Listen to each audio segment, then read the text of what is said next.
the globalist cabal uniting together yesterday to slam the Trump administration, to encourage all of us to be more globally fine-tuned as a country. That the country needs to come together to celebrate our, quote, values. The values. What values are those?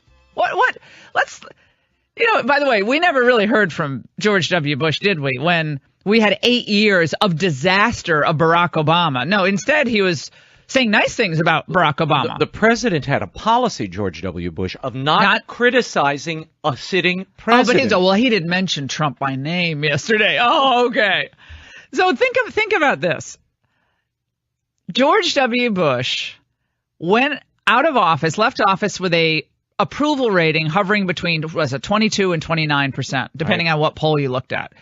We had lost the House, and then the Senate, and then the presidency in his second term. House, Senate, presidency. We had to vote on the disaster bailouts to rescue the credit markets in the United States in the fall of 2008, which was the fall of Bushism. The bailouts cost the taxpayers billions of dollars. The bailout money, most of it ended up going to the well-heeled. How about the fact that even foreign companies, foreign entities ended up getting bits and pieces of the bailout money? In Billionaire at the Barricades, the endless war and shamnesty chapter describes exactly the dynamic that is in play now.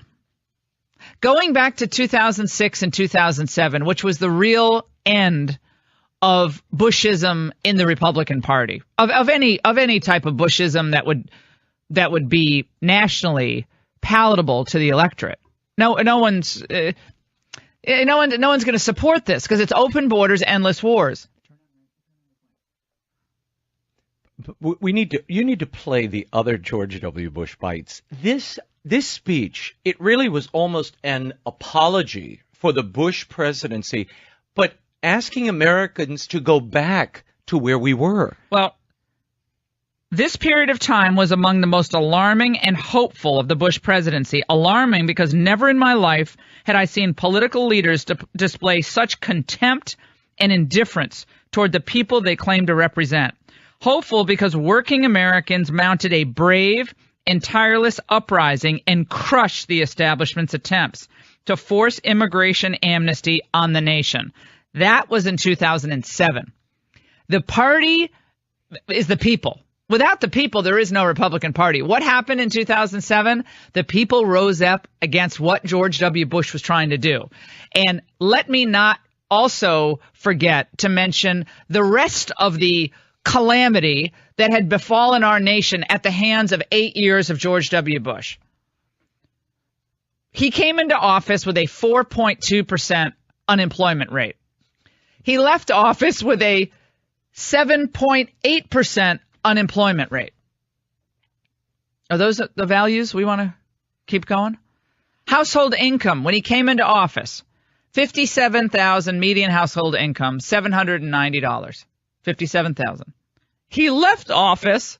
He went the other way with the median income, $53,376. An outright fabrication. In Afghanistan, in Iraq, under George W. Bush, 6,648 died of our bravest. These wars have cost the U.S. taxpayers $4 trillion. Just under Bush. Just under George W. Bush, not Obama. Well, no, remember That's when they were claiming in the early months of the Iraq War that it would cost anywhere between $300 and $400 billion? That would be the that's estimates. Hard to estimate. Estimate by $300 and $400 billion. You go before Congress. $4 trillion later. Now, This was all based on what? Speaking of fabrications, however some people will say, well, look, the intelligence community got it wrong and everybody had it wrong. But for a lot of Americans, it seemed in retrospect to be a fabrication. As a council, we as the United Nations say, enough, enough. The gravity of this moment is matched by the gravity of the threat that Iraq's weapons of mass destruction pose to the world. An outright fabrication.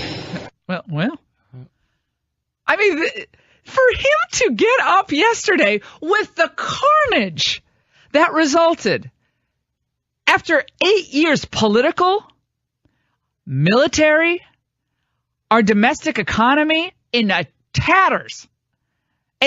You couldn't have driven the economy down further short of having another Great Depression.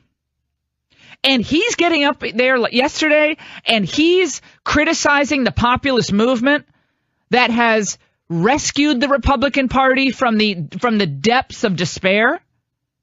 He never raised a voice when we were being attacked in the, quote, war on women narrative.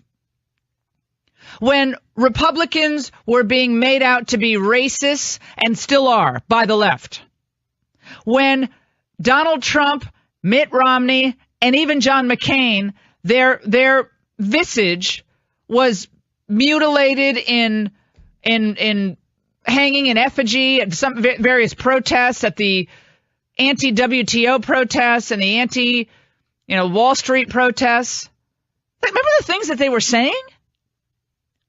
But the things that were said about Republicans, the things that were done to this country in the Supreme Court, definition of marriage, which he supposedly was, he was all for traditional marriage, never a peep from George W. Bush. Well, he did give us Sam Alito and John Roberts, but only, as you point out in the book, after you had to take down Harriet Miers. Yeah, only after the conservatives rescued a seat on the Supreme Court because George W. Bush wanted to put his friend on the court, who I'm sure is a nice person, but wouldn't have been in the top 10,000 lawyers in the country who anyone would have ever considered for the court.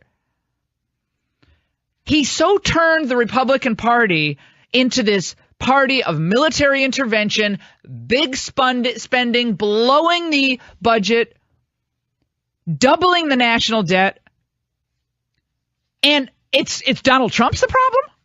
Donald Trump was the solution to the problem that you helped create and that Barack Obama continued. So as I point out in Billionaire at the Barricades, these families, the Bushes, the Clintons, and the Obamas, have more in common with each other politically and have more ties to each other in terms of policy and understanding.